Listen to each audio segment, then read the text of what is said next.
सादर जय जिनेन्द्र। सभी को हमारे 26th session of Jain diet and Ayurveda में स्वागत है। मैं हूं स्मिता कसूबा। हमारे देखते देखते हमने 25 अध्याय हमारे आयुर्वेद के समाप्त कर लिए हैं।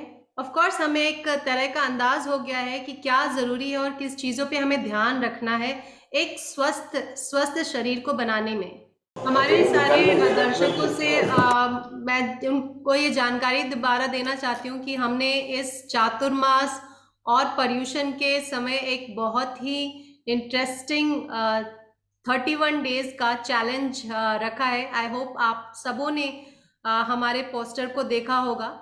जो चैलेंज ये है कि हम इस चातुर्मास लास्ट ईयर हमने डिजिटल फास्टिंग का चैलेंज 51 डेज का हम लेके आए थे और इस दफ़ा हम हम इस दफ़ा डिजिटल फास्टिंग के चैलेंज के साथ साथ एक्ट ऑफ कंपैशन को हमने अपने चैलेंज में इंक्लूड किया है और ये एक सिंपल 31 डेज का रिजोल्यूशन है जिसके लिए हम काफ़ी प्रयासरत हैं कि हम किसी तरह से जो जैनिज्म का जो मेन उद्देश्य है जो अहिंसा और अनुकंपा उसको आगे बढ़ाना और mostly to bring this in the youth and imbibe whatever जो भी हमारे संस्कृति है उसी को भर के बाहर लाने के लिए जो हमने ये चैलेंज रखा है उसके बाद मैं आप सभी से अनुरोध करूंगी कि आप लोग ज़रूर से ज़रूर उसको ज्वाइन करें।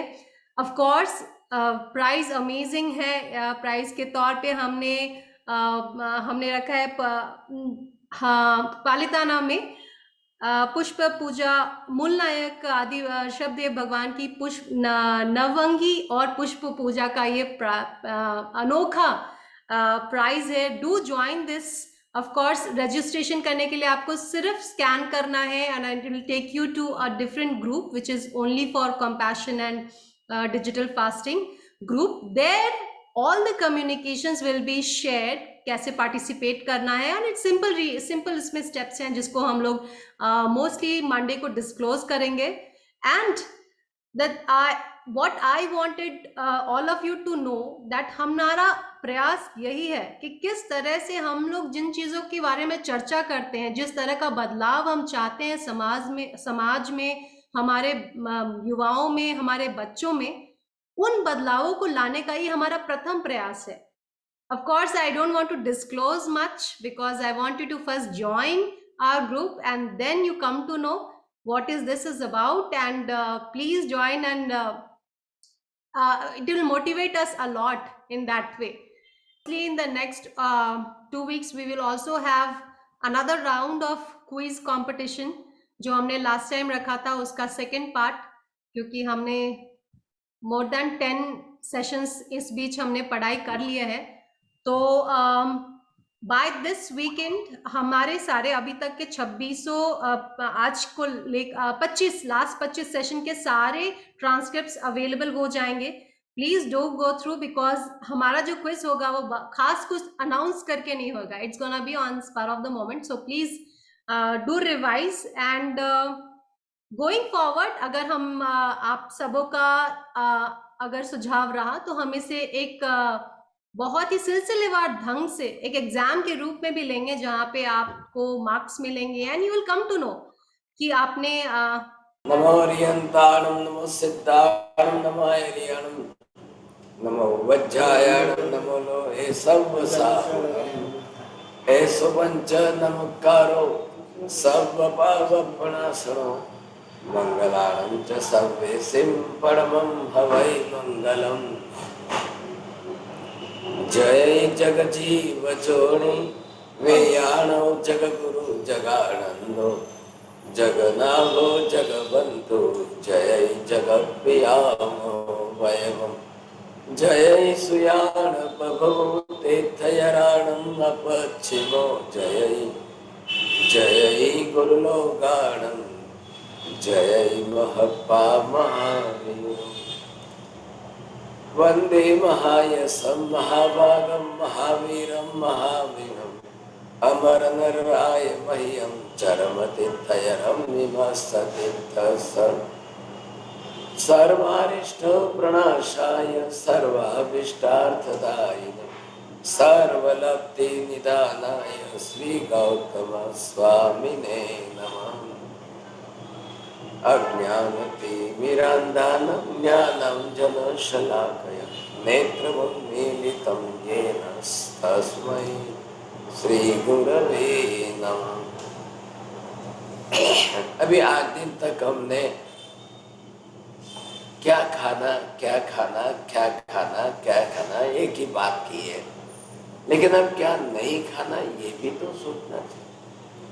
अब नहीं खाने के साथ में हमको किन पदार्थों को खाद्य सामग्री होते हुए भी क्षेत्र और काल के हिसाब से कब नहीं खाना चाहिए। देखिए, राइस भी खाना है, बादाम भी खाने की चीज है, गुड़ भी खाने की चीज है, घी तेल भी खाने की चीज है, मतलब सब खाने की चीज होते हुए भी सवाल क्षेत्र काल का, सवाल समय का, सवाल क्वालिटी का। एक ही वस्तु सही होते हुए भी गलत समय पर उपयोग किया जाए तो गलत परिणाम देगा। बोले ये बात क्या हुई, बैठ रही है बात। राहुल जी बोलेंगे आप, रोहित जी, चलो इनका ध्यान नहीं है। हाँ जी स्मिता बेन, कैन यू चित्रकाल समय और गुणवत्ता के हिसाब से कौन सी चीज खानी चाहिए, कौन सी चीज नहीं खानी चाहिए, उनका निर्णय करना है। अच्छा Smita ji, last sentence. Sabji, actually I didn't gather the exact words, but जी मैं ये कह रहा हूँ, एक ही चीज खाने जैसी होते हुए भी वही वस्तु कब खानी चाहिए कब नहीं खानी चाहिए। अब उसमें भी तो क्षेत्र काल है। वही वस्तु, फॉर एग्जाम्पल ले लो, गुड़ है, बादाम है, राइस है, शाक सब्जी है, वेजिटेबल्स है, फ्रूट्स है, सब खाने की चीज है। हम कोई ना तो नहीं कह रहे, लेकिन अगर क्षेत्र काल बदल जाता है तो वही वस्तु विरुद्ध गुणधर्म पैदा करती है। आपको ये कहा जाए कि गुड़ आया है, गुड़ लेना है, गुड़ आपको पसंद है, बहुत अच्छा लगता है, लेकिन वही गुड़ अभी फ्रेश बनकर आया है, नया ताजा बनकर आया है तो नुकसान करेगा। अब थोड़ा सा आयुर्वेदिक एंगल समझना भाई साहब। अब लोक व्यवहार में सबकी मान्यता क्या है, जितना ताजा जितना फ्रेश उतना ज्यादा अच्छा। ये जनरल मान्यता है, सब यही समझते हैं। ज्यादा फ्रेश अच्छा आया तो जल्दी ले लेंगे लोग, लेकिन आयुर्वेद शास्त्र ना कहता है। देखिए, आयुर्वेद शास्त्र का तो मुख्य आधार शरीर, रोग, बीमारियां, गुणवत्ता, सप्त धातु वृद्धि, प्रकृति की व्यवस्थितता होना, ये उद्देश्य है। वो तो कोई दूसरे उद्देश्य से नहीं कहेंगे। तो यहां पर भी यही बात, क्यों ऐसा कहा? आयुर्वेद शास्त्र कहता है 1 साल पुराना गुण है तो 25% गुणकारी होता है। 2 साल पुराना है 50% गुणकारी। 3 साल पुराना है 75% गुणकारी। 4 साल पुराना है 100% गुणकारी है। 5 साल पुराना है 125% गुणकारी है। अब वो गुड़ जो है 5-10 साल पुराना मिल जाए आपको वो तो फिर अमृत हो गया, औषध हो गया। अब लेकिन गुड़ है, मीठा भी है, और चींटियों से बचाना, मकोड़ों से बचाना, अब ये कोई खाने का खेल थोड़ी है। लोग जनरली सुरक्षित रखना न जाने तो फिर बदलती सीजन के अंदर गुड़ जो है बिगड़ने लग जाएगा। बारिश की ऋतु आए तो गुड़ के अंदर फंगस लग सकती है। ऐसे भी तो कई निमित्त है ना। तो लोग कैसे रखते थे प्राचीन साल?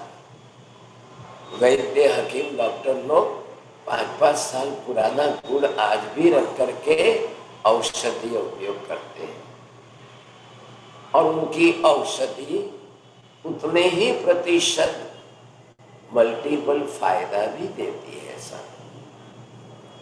तो आज हम थोड़ी इसकी चर्चा भी कर लेते हैं। तो एक तो जो है इंडियन, भारतीय संस्कृति के हिसाब से, भारतीय संस्कृति, भारतीय प्रजा की दृष्टि से जो आयुर्वेद शास्त्र बने हैं साहब, ध्यान रखिए, आयुर्वेद शास्त्र विदेशी संस्कृति के हिसाब से नहीं बने, वेस्टर्न कल्चर के हिसाब से नहीं बने हैं। स्मिता जी बोलिए, क्यों नहीं ऐसे बने हैं? जी सर, आयुर्वेद शास्त्र का उद्भव भारत में हुआ है सर। हाँ जी जी। अब जैसे भारत में हुआ है, सभी ऋषि महर्षि भारतीय थे। आयुर्वेद के मुख्य जनक धन्वंतरी हो, वाग्भट्ट जी हो, चरक ऋषि हो, और भी जो भी है, शारंगधर जी है, ये बड़े बड़े ऋषि, और लगभग सबका काल 3000, 3500, 4000, 5000 तरस तक जाता है, पुराना है। इतना लंबा काल पुराना है। आश्चर्य आपको ये होगा कि भारत में पनपने के बाद भी भारत में ही रहा है, भारत की बाहर की दुनिया में नहीं है। हाँ, अब गया है, अब जा रहा है, अब लोग भारत के बाहर, उनको सीखना है। अब जर्मन है, या दुनिया के कई देश हैं, कई देशों के अंदर भारत से आयुर्वेदिक औषधियाँ जा रही है, यहाँ का नॉलेज वहाँ जा रहा है। और हमारी सबसे बड़ी गलती है कि हम वहाँ का वेस्टर्न कल्चर का हमारे यहाँ ला रहे हैं। हर चीज में, हर बात में इतनी हमने अपनी संस्कृति को नष्ट कर दी। हमारा भोजन, हमारा खाना पीना हम सुरक्षित नहीं रख पा रहे हैं। हमारी हर खाने पीने की चीजों पर वेस्टर्न कल्चर का आक्रमण, आपके रहन सहन पर वेस्टर्न कल्चर का आचरण। कल आप क्या खाएंगे, क्या खरीदेंगे, आप क्या ऑर्डर देंगे, ये भी आपको गूगल सिखाएगा, ये भी आपको व्हाट्सएप वाले सिखाएंगे। आपने इच्छा की और बटन खोलने के पहले तो वो 10 लिस्ट आपको देंगे, पिज्जा भेजूं, बर्गर भेजूं, ये भेजूं, यही चलेगा। ये वेस्टर्न कल्चर का इतना खतरनाक खेल है, और इसके अंदर के रहस्यों को कोई नहीं जानता। ऐसी स्थिति में सबसे पहले तो आप एक प्रक्रिया तो समझ लीजिए साहब, कि हमको क्यों हमारे पूर्वजों ने पारंपरिक ज्ञान दिया, जो परंपरा में बाप दादा से आता रहा। हमारी कई सब माताएं, सब बहनें, सब बहुएं कोई आयुर्वेद शास्त्र पढ़ी हुई नहीं थी, सभी कोई डॉक्टरेट की हुई नहीं थी, लेकिन परंपरा से अपने अपने कुल वंश के अंदर जो परंपरा से ज्ञान चला आता था, वो आचार विचार संस्कार उन्होंने संभाले। क्योंकि हमारे पूर्वज भी थे, 1000 साल पहले वाले भी थे, 500 साल पहले वाले भी थे, या 2000 साल पहले वाले भी थे। सबको आरोग्य की चिंता तो सबको ही थी। आरोग्य के विषय में तो कोई ना ही नहीं कहते। शरीर तो अपना अपना सबको ही प्यारा है, पसंद है। शरीरम खलु आद्यम धर्म साधनम, ये कोई आज की बात तो नहीं है ना। तो ये हमको पहले एक नॉलेज सही रखना। मैंने जो स्टार्टिंग की बात आपको उस हिसाब से थोड़ा समझ लीजिए कि जैसे हम ये समझने चले, मैंने आपको पहले गुण की बात की। नंबर 1 ध्यान से ये है, चैत्र मास भारतीय सौर वर्ष का प्रारंभ है। भारतवर्ष के अंदर कैलेंडर पंचांग है चैत्र मास से चलता है। हाँ, गुजरात राजस्थान वालों ने भगवान महावीर के निर्वाण के पश्चात कार्तिक से अपना गिना है, लेकिन पूरे हिंदुस्तान के अंदर शक संवत आदि जो है, विक्रम संवत आदि जो है, ये इसी तरह से चलते थे। अब यहाँ पर इस चैत्र मास के अंदर खास करके अब इसके अंदर ये आपका गुण है। अब लगभग यही पीरियड है कि नया गुण प्रोसेस होगा। गन्ने आएंगे,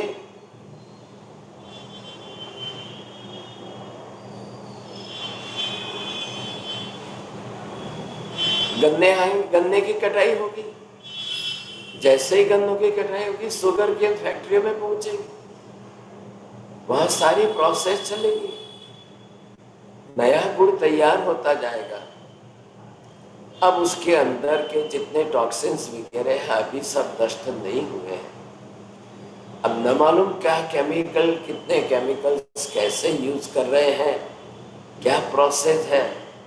हालांकि एक बात जरूर ध्यान रखिए, प्राचीन आयुर्वेद के अंदर शक्कर का तो कोई नाम ही नहीं है। चीनी जिसको आज आप बोलते हो, ये चीनी का तो नाम ही नहीं है। एक भी ऋषि महर्षि, कोई भी अच्छे बड़े से बड़े वैद्य कहीं नहीं लिखते हैं साहब, ये विशेषता है।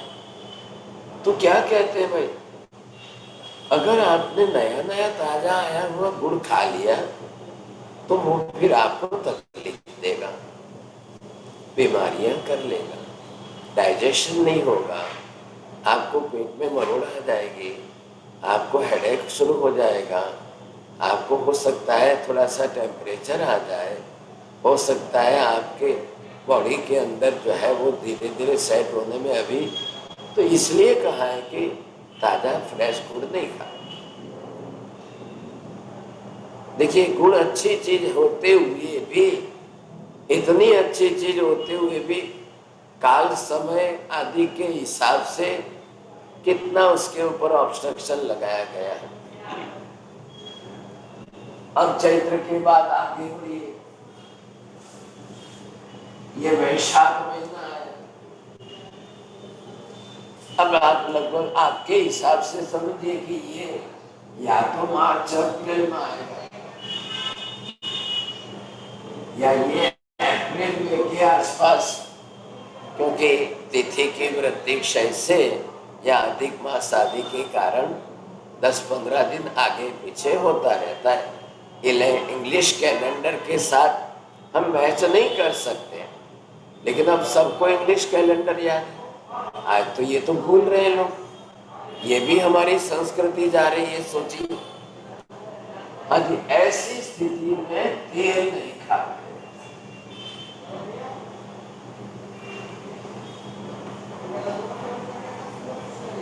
आप तेल, कोई भी तेल है तो आपको तेल जो है वैशाख महीने में तो बिल्कुल नहीं खाना। मतलब जिन लोगों को अपना शरीर बिना दवाइयों के तंदुरुस्त रखना है, ये उनके लिए बॉस है।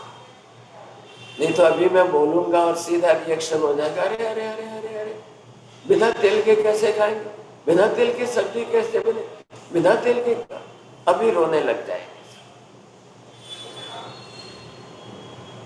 लेकिन अब इन्होंने अपना आशय व्यक्त किया है कि ऐसे तेल आदि से खाने में, क्योंकि वैशाख महीना गर्मी की ऋतु शुरू हो जाएगी, उष्णता बढ़ने लग जाएगी, फिर आपके शरीर से सारे टॉक्सिन्स बाहर नहीं निकल पाएंगे। तो पहले शरीर का शुद्धिकरण होने दो। आयुर्वेद शास्त्र ने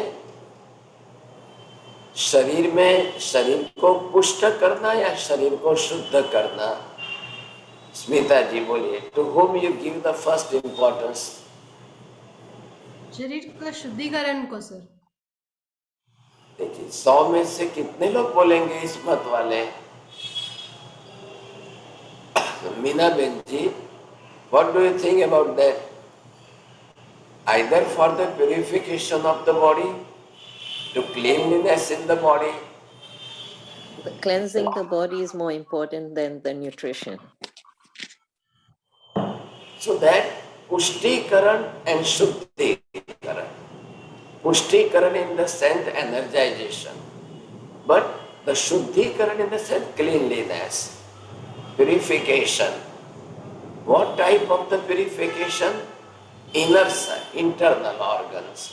Each and every internal organs. Either it may be the bladder, bowels, or small intestine, large intestine, liver, and stomach, all the organs. Nobody knows about that. How to clean that? अरे भाई liver को कैसे clean करेंगे, kidney को कैसे clean करेंगे? हम खुद कर लेंगे क्या? हमको हॉस्पिटल में जाना होगा क्या दवाइयों से क्लियर करना? एक चैप्टर हम इसका भी लेंगे, अलग से लेंगे, तब आपको ध्यान में आएगा सब और आप खुद कर सकोगे। हर व्यक्ति को या तो महीने में एक बार किडनी क्लीन करिए, 1-2 महीने में एक बार लीवर को क्लीन करिए, 1-2 महीने में एक बार या महीने में 2 बार लार्ज इंटेस्टाइन को क्लीन करिए। सबके लिए नियम है, आप बार बार फ्रीक्वेंटली नहीं कर सकते हो, लेकिन किस कंडीशन में करना है। मैंने अभी क्या कहा, आयुर्वेद इसका ध्यान रखता है कि किसी को बीमार होने ना दिया जाए।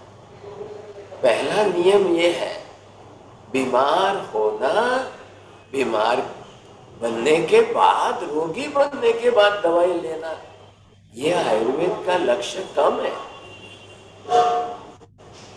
स्वस्थ को बीमार न होने दिया जाए, ये लक्ष्य ज्यादा है। हाँ जी, अब आप क्या करेंगे साहब?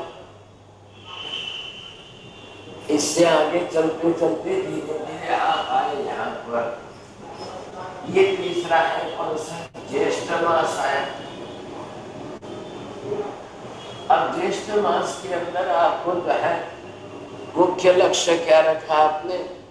खाली बाहर घूमना जाना।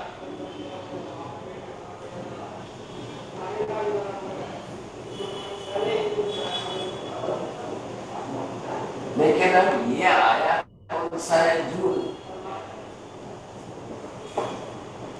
और जून ही लोगों को छुट्टी का टाइम है, तो खास घूमने जाएंगे, जो अपोजिट है। हाई टेम्परेचर का टाइम है, ज्यादा ओवर गर्मियों का टाइम है, तो आपको जो है शरीर के अंदर पित्त बढ़ता जाएगा। पित्त बढ़ेगा तो तुरंत वायु को असर करेगा। पित्त रोग तो होंगे, लेकिन वायु के भी रोग होंगे। सिर पर पित्त चढ़ेगा तो माइग्रेन और हेडेक शुरू हो जाएंगे, एसिडिटी बढ़ने लग जाएगी, स्किन डिजीज आपके बढ़ने लग जाएंगे। तो ये सारे नियम जो है हमको ऋतु चक्र के साथ ही इसको भी ऋतु चक्र समझिए, नहीं तो 12 ही महीनों का समझ लो सब। कई ऐसे प्राचीन काल के अंदर दोहे बने हुए हैं और उन दोहों के साथ में ये सिखाया गया है। अब आप आइए समझे कि नहीं, फिर आ जाएगा आपका आषाढ़ मास आ जाएगा।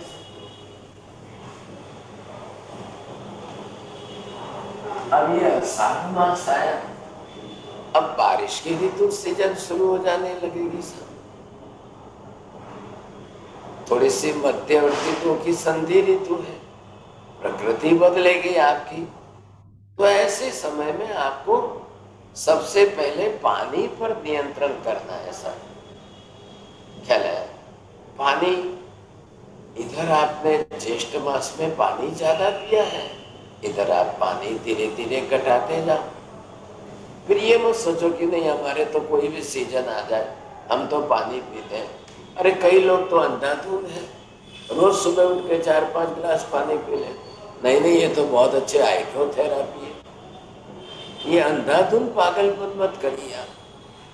कोई अपने मन में से अंधाधुंध कुछ भी आए वो निकाल दे, ऐसा मत करिए। हम पानी के लिए एक क्लास लेंगे अलग से। अब आइए आगे आगे चलते चलते ये श्रावण मास है।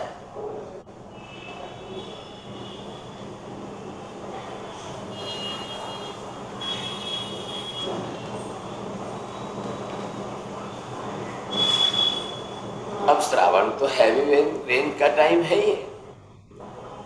एक तरफ तो अग्नि मंद होगी, मंदाग्नि बढ़ेगी,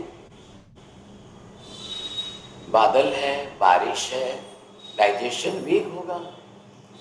ऐसे सर्दियों में खास करके तरकारी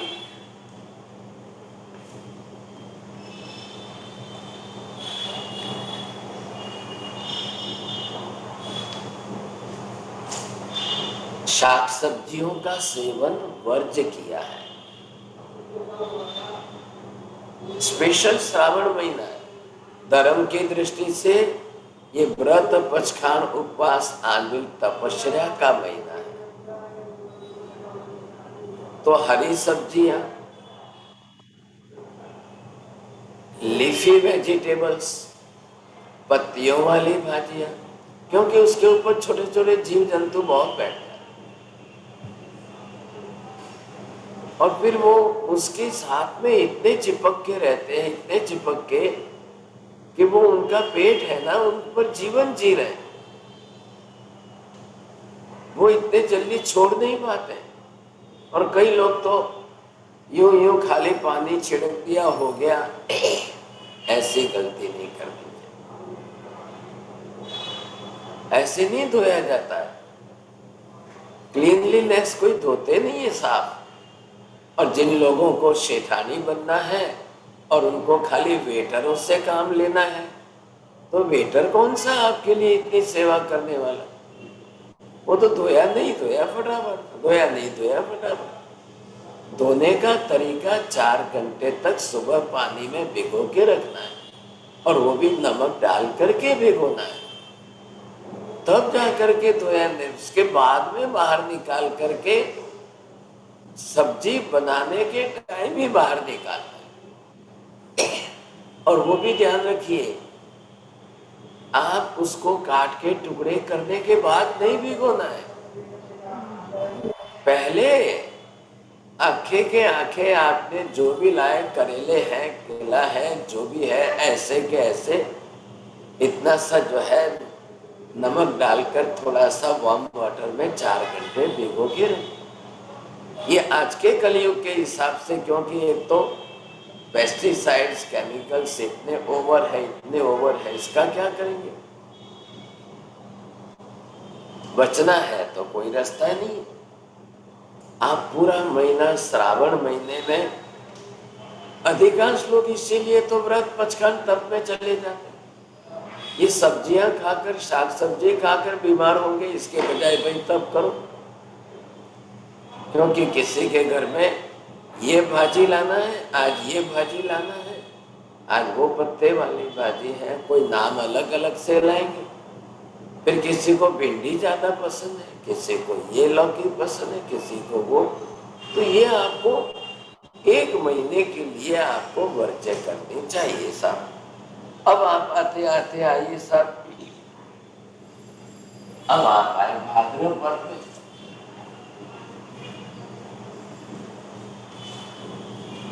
हाँ, भाद्रपद में दही वर्ज्य है।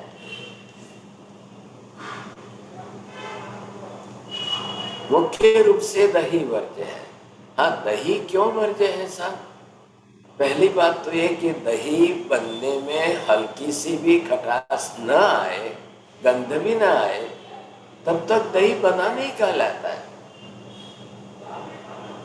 ये आजकल का तरीका हो गया कि नहीं नहीं नहीं नहीं कच्चा नहीं खाना है, खटास आनी नहीं, ये अरे लो लो, ये तो बहुत मधुर है, ये तो बिल्कुल ही मीठा है, अरे ये तो गला है ही नहीं। ऐसा ही दही अधिकांश लोगों को रूमेटिज्म, आर्थराइटिस, गाउट साइटिका, ये सारे में ले जा रहा है। ये दही का भी गलत तरीके से उपयोग करने पर नुकसान है। सही ढंग से दही का उपयोग सही समय पर, सही तरीके से, सही माप से हो तो आपके लिए डबल फायदा है। लेकिन कई लोगों ने नियम ही बना लिए, नहीं हमारे यहाँ तो रोज ही नहीं खाते, 12 ही महीने खाते हैं, भोजन के साथ खाते हैं, नहीं भोजन के बाद तो कंपल्सरी। ये जो सारे तरीके आप बता रहे हो, ये कैसे गलत हो रहा है? तो ये आपको सोचना चाहिए समझे। तो क्या करेगा ऐसा दही? वो अम्लता पैदा करता है, एसिडिक कंडीशन तैयार करता है और पूरा महीना पित्त प्रकोप का चला जाता है। भाद्र मास जो है ना, ये पूरा पित्त प्रकोप का चला जाएगा फिर। तो आपको ये भी ना कहिए इसमें सब। हाँ जी, अब आप आते आते भाद्रपद से आशो महीने के अंदर आए समझे। अब ये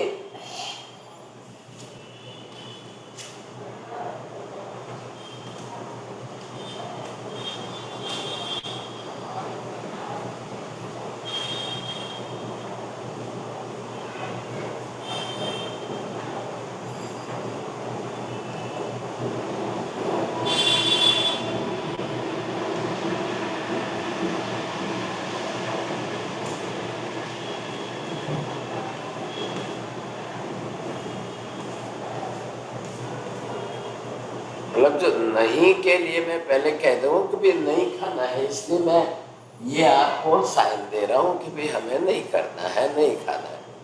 हाँ जी, अब जैसे ही आप अश्विन मास में आ गए तो देखिए जो करेले होते हैं ना, जब वो पक जाते हैं तब लाल बन जाते हैं। तो वैसे करेले नहीं खाना है आपको। करेले जब तक लाल नहीं होते उसके पहले ही उसके गुणधर्म काम के हैं, सारे अंदर से गुणधर्म बदल जाएंगे। फिर कई लोगों को करेला पित्त करेगा, कई लोगों को करेला ही ऊपर से जो है बीमारी पैदा करेगा, ऐसा भी कारणीभूत निमित्त है। तो बचने के लिए रास्ता क्या करेंगे फिर आप? ये हेतु बता रहे हैं यहाँ पर आपको। अब आप आगे कार्तिक मास के अंदर, तो ये जो चक्कर आया आपका, ये कार्तिक मास का है। हाँ जी, अब इसके अंदर आपको छाछ का त्याग करना। कार्तिक मतलब आप समझ लीजिए नवंबर आ गया। छाछ आदि जो है अधिकांश लोग भैंस के दूध के छाछ बना के पीते हैं, गाय के दूध वालों को तो वैसे भी बहुत कम है। तो छाछ का भी त्याग इसके अंदर। ये छाछ मतलब कैसे? पतली छाछ नहीं, वो मट्ठा बोलते हैं, लस्सी बोलते हैं, मट्ठा होता है, वो विरोध करिए, निषेध करिए आप। अब ऐसे चलते चलते आप आए, ये आया आपका जो है, ये मार्गशीर्ष मास है आपका। तो यहाँ आपको जीरे का सेवन नहीं करते हैं। देखिए दिसंबर आ गया, वैसे ही ठंडी का दिन है, जीरा बहुत ठंडा है। जीरा और आपके स्टमक को ठंडा न कर दे, डाइजेशन वीक न कर दे। अब तो बढ़िया अच्छा मौका है ना, तो सीजन के अंदर तो बॉडी बनानी है आपको, अच्छी बॉडी बनानी है। तो ऐसे में फिर आप गलती ना करें, तो जीरा छोड़ दीजिए। 1 महीने में आपको जीरा के बजाय अजवाइन खा लीजिए, ये बढ़िया फायदा है आपको। मतलब पहले हम किसका निषेध है वो कर लेते हैं, मुख्य वस्तु कौन सी त्याज्य है, फिर बाद में तो बहुत है। हाँ जी, अब जो है ठंडे पदार्थ, अन्य ज्यादा ठंडे पदार्थों को बिल्कुल वर्जिए। जब जीरा ठंडा है उसको छोड़ रहे हैं, तो और कितनी कौन सी ठंडी चीजें आप लोग। स्पर्श जिसका ज्यादा ठंडा है, ऐसी चीजें खाने पर आपको और ज्यादा 4 गुना नुकसान हो जाएगा। तो पहले उससे बच करके रहिए, ये बात आपको देनी है। अब आया आपका पौष मास आया,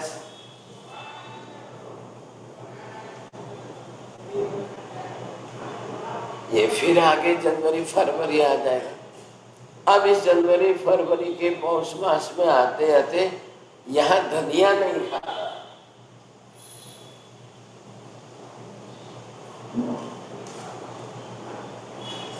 सबके गुणधर्मों के साथ जुड़ा हुआ है। धनिया बहुत अच्छा ठंडा है, यूं धनिया आपके लिए बहुत अच्छा गुणकारी है। अभी खाइए, अभी धनिया अच्छा रहेगा।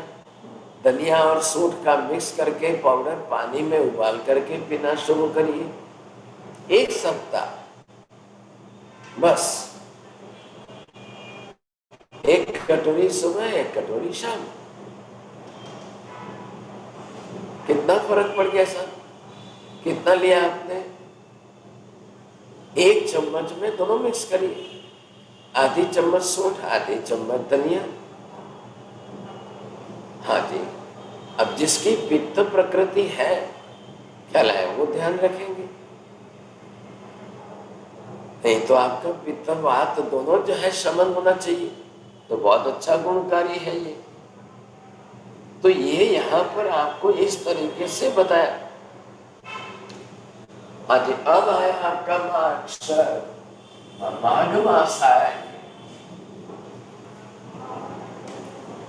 अब माघ मास के अंदर ये शक्कर आपको नहीं खानी है। आप अगर मिश्री भी बोलते हो तो वो भी नहीं, जिसको कहते हैं।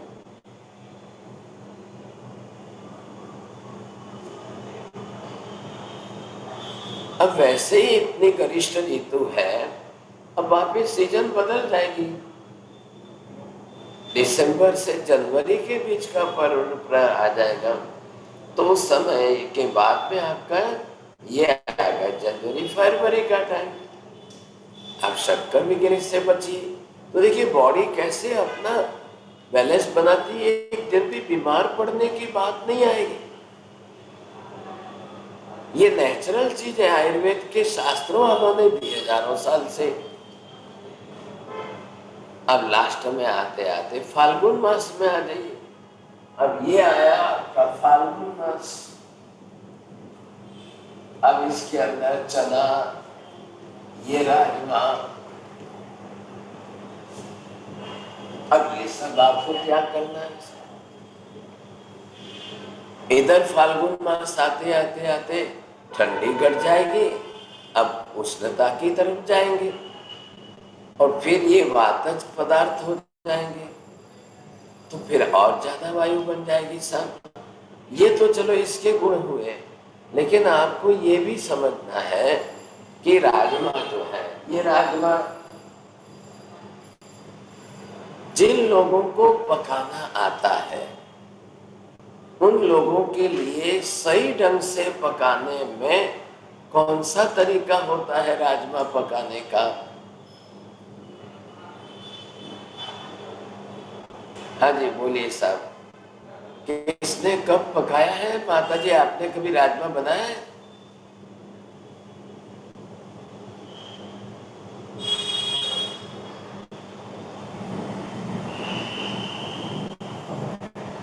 आवाज अच्छा, आ रही है? जिनकी हाँ, पीनल नहीं, I am not asking the question. आपने जिसने राजमा बनाया, what is the recipe, method, किसने क्या बनाई?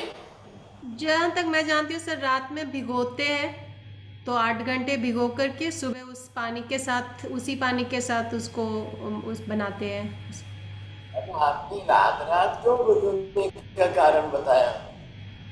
तो यहाँ जैन धर्म क्या नियम जोड़ रहा है? पहले प्राणातिपात, जीवों की हिंसा का त्याग। तो एक रात भर आप भिगो के रखेंगे तो बैक्टीरियल ग्रोथ ज्यादा बढ़ जाएगी। तो हमको रात भर भिगोना नहीं है, आपको अर्ली मॉर्निंग में आप भिगो दीजिए। आप खाएंगे तो 12-1 बजे क्या आपका भोजन है? बहुत हो गया, आपने सुबह सूर्योदय से भी भिगोया तो 12 बजे तक भी 6 घंटे हो गए। हाँ, ये सही तरीका है कि आपने अगर 6 घंटे भिगोया है, ये फायदा होना चाहिए। और भिगोने के बाद अब चढ़ाते समय कम आंच पर धीरे धीरे चढ़ना चाहिए, गैस कम होना चाहिए और धीरे धीरे चढ़ना चाहिए सब। और खुला होना चाहिए, ढक्कन बंद करके नहीं, कुकर में नहीं चढ़ाते। और फिर वो एक एक दाना पक्का होकर के, नरम होकर के खुल जाए। कई लोग आजकल फैशन वाले हैं ना, वो तो एक एक दाना ऐसे मोती की तरह से चमकता हुआ दिखा, आधा कच्चा रखना फैशन आ गई। बोले एक एक अच्छा कलर दिखता है, लाल लाल दिखता है, और लाल मसाला डाल दिया, लाल तो वैसे भी राजमा, और लाल रंग बना दिया उसको। ऐसा राजमा जो है ना, उसका एक टॉक्सिन्स बेकार होता है, वो एक टॉक्सिन्स हमारे शरीर के अंदर बीमारी कर जाता है। राजमा खाना लोगों को अच्छा लगता है, लेकिन राजमा की बीमारियां जब बढ़ती है तो पता चलता है। बस इतना सा ध्यान रखना है, 10 मिनट खाली ज्यादा उबालो कि वो गल जाए, वो चढ़ जाए पक के। और उसको बिल्कुल कच्चा मत रखो, थोड़ा सा भी कड़क मत रखो। अगर आपने गैस पर से उतार भी लिया है तो अब आप देखिए कि भाई अभी भोजन करने वाले बैठने में 10 मिनट 20 मिनट है, तो पहले उतार लो, धीरे धीरे और चढ़ जाएगा। जब तक थाली पर परोसने की बारी आए, नौबत आए, वहां तक तो आपका पक्का पूरी तरह से तैयार हो जाए। वैसे ही करिए बात,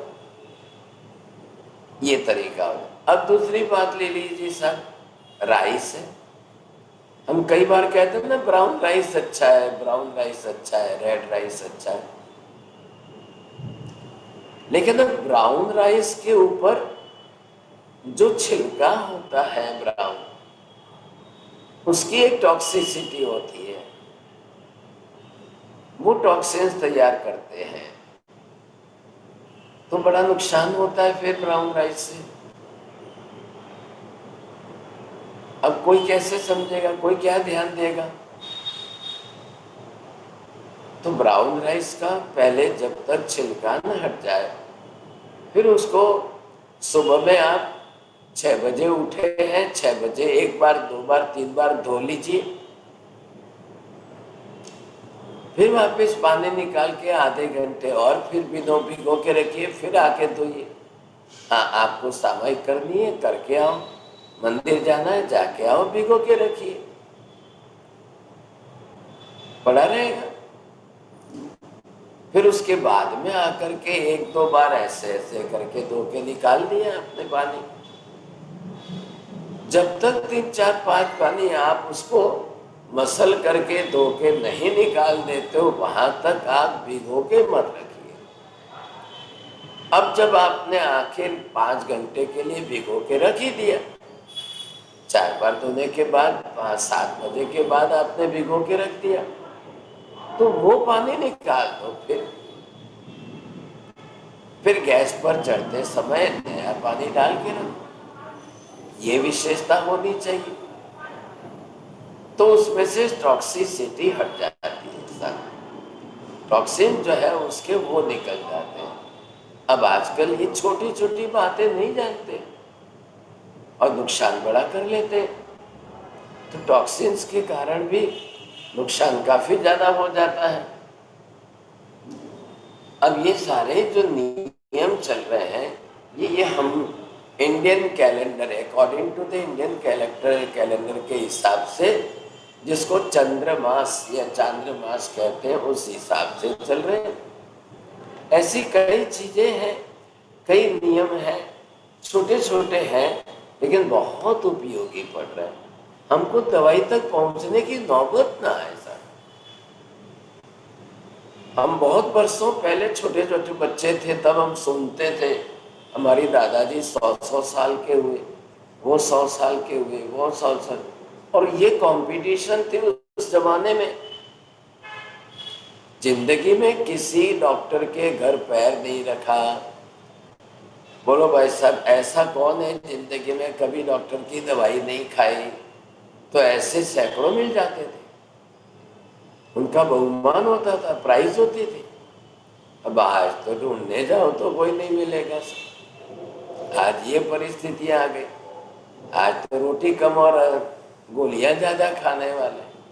उस समय गोलियों की बोलबाला ही नहीं थी साहब, जो खाना है घर का बना हुआ भोजन खाना है, बस बात इतनी सी थी। बहुत बड़ा फर्क है ना, बहुत बड़ा फर्क है।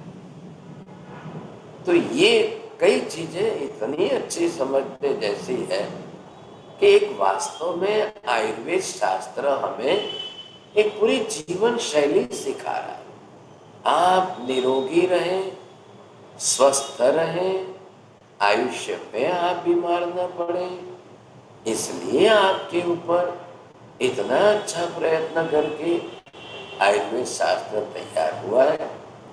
और जैन धर्म के सिद्धांत उसमें भी दूध में शक्कर डाल रहे हैं। जैन धर्म ने अपने मुख्य हेतु बता दिए, जीव रक्षा के हेतु, जीव जैना के हेतु, जीव हिंसा का त्याग, अहिंसा धर्म का पालन, मतलब पॉजिटिव नेगेटिव दोनों तरीकों से प्रैक्टिकल जैन धर्म ने ऐसा नियम आपको समझाया है। आज कुछ समझ में नहीं आ रहा था, वो टेक्निकल प्रॉब्लम कर रहे थे, कोशिश कर रहे थे, हो नहीं पा रहा था, थोड़ी 10 मिनट रोटी चली गई। अब तो कोई है नहीं आज तो प्रश्न पूछने वाले। नहीं साहब, थैंक यू साहब जी, हम प्रश्न लेंगे, हम ज़रूर प्रश्न होंगे। आप प्लीज़ दर्शकों में किसी को कोई प्रश्न है तो आप अपना प्रश्न लीजिए। जी मीना जी, आप अपना प्रश्न लीजिए। So in the chash, you said it shouldn't be diluted, or it should be diluted? It's just buttermilk. No. You said one which is diluted, and the lassi. So one of them you said you can have, other one you cannot. So which one you can have? There is a slight difference. Lassi, matta and chash. Chash, it is similar like the water, but lassi, it is dark, and that matta, it is a Punjabi name. Other states names are there, but once you will just frequency heat in the curd, then it will convert in a lassi or the matta.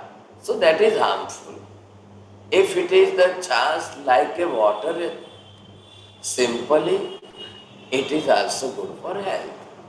Okay. So ma'am, वो diluted version of lassi, the thin one. Yes. Yes ma'am, एनके जान, sorry sir, पूछिए, अपना प्रश्न लीजिए। बंदा साहिब जी। जी जी। साहिब जी, जो अपने रात क्या बोलते हैं बासी नहीं खाते, तो उसके लिए फिर 3-4 बजे भिगा सकते हैं चना वगैरह? आपको इतनी जरूरी नहीं है भाई साहब, क्या जरूर है 3 बजे और 4 बजे? आप सूर्योदय के समय भी करेंगे तो पर्याप्त समय है। कोई ज्यादा भिगोने से ज्यादा फायदा है। उल्टा जैन धर्म के नियम के हिसाब से अगर 5-6 घंटे से ज्यादा भिगो के रखते हो तो फंगस और बैक्टीरिया की ग्रोथ बढ़ने के चांस है। आप दिमाग में से भूत निकाल दो।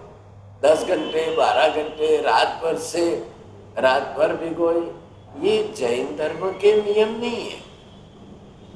हाँ, आयुर्वेद कहेगा, आयुर्वेद कोई जैन धर्म का सिद्धांत के मुजब का नहीं है, दूसरे भी कहेंगे, लेकिन दोनों तरफ से नुकसान है। इतना ज्यादा ओवर भी करने की जरूरत नहीं है, एक पर्याप्त मात्रा बहुत हो गई बस। जी सब जी, और तो प्रश्न नहीं है। आज हम कक्षा को विराम देंगे यहाँ पे सब जी। नमो सिद्धाणम नमो आयर्याणम नमो वज्रायाणम नमो लोये सर्वसाहुरम एषु पंच नमकारो सर्वभावपणासनम मंगलाणं च सर्वेसिं परमं हवै मंगलम। मंगलम भगवान वीरो मंगलम गौतम प्रभु मंगलम स्थूलिभद्राद्य जैन धर्मोस्तु मंगलम। चत्तारि मंगलम हरिहंता मंगलम सिद्धा मंगलम साहु मंगलम केवली पन्नतो धम्मो मंगलम। चत्तारि लोकोत्तम हरिहंता लोकोत्तम सिद्धा लोकोत्तम साहु लोकोत्तम केवली पन्नतो धम्मो लोकोत्तम। चत्तारि शरणं प्रवज्जामि हरिहन्ते शरणं प्रवज्जामि सिद्धे शरणं प्रवज्जामि साहु शरणं प्रवज्जामि केवली पन्नतं धम्मं शरणं प्रवज्जामि। सर्वमङ्गलमाङ्गल्यं सर्वकल्याणकारणं प्रधानं सर्वधर्माणां जैनं जयति शासनम्। धर्मलाभ बहुत आशीर्वाद है। जय जय